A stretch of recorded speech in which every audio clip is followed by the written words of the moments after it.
চলমান ষষ্ঠ উপজেলা পরিষদের প্রথম দফা নির্বাচনে দলীয় সিদ্ধান্তকে উপেক্ষা করে প্রার্থী হওয়ায় মানিকগঞ্জের সিংড়া উপজেলার বিএনপি প্রার্থী 2 প্রার্থীকে শোকজ করা হয়েছে।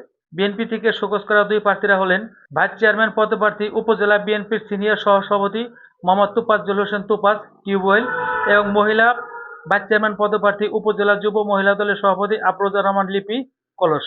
বুধবার 24 এপ্রিল বাংলাদেশ জাতীয়তাবাদী দল বিএনপির অফিসিয়াল প্যাডে দলের সিনিয়র যুগ্ম মহাসচিব অ্যাডভোকেট রুহুল কবির রিজভীর স্বাক্ষরিত কারণ দর্শানোর নোটিশ থেকে এ তথ্য জানা যায়। বিজ্ঞপ্তিতে বলা হয়, গত 15 এপ্রিল বিএনপির জাতীয় স্থায়ী কমিটির সভায় আসন্ন উপজেলা পরিষদ নির্বাচন বর্জন করার সিদ্ধান্ত গৃহীত হয়। বিএনপি নেতা হিসেবে আপনি দলীয় সিদ্ধান্ত অমান্য করে উপজেলা নির্বাচনে প্রার্থিতা প্রত্যাহার করেননি।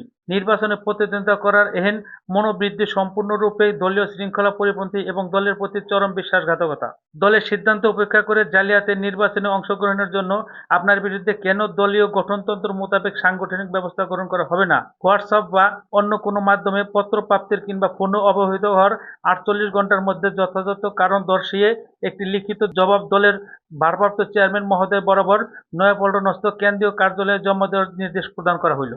কারণ দর্শানোর নোটিশ পাওয়ার সত্যতা নিশ্চিত করে উপজেলা নির্বাচনে মহিলা ভাইস চেয়ারম্যান পদপ্রার্থী উপজেলা যুব মহিলা দলের সভাপতি আফরোজা রহমান লিপি বলেন, নির্বাচনে অংশগ্রহণের জন্য দলীয়ভাবে কারণ দর্শানোর নোটিশ হাতে পেয়েছি। যথাযথ সময়ে আমি নোটিশের জবাবও দেব।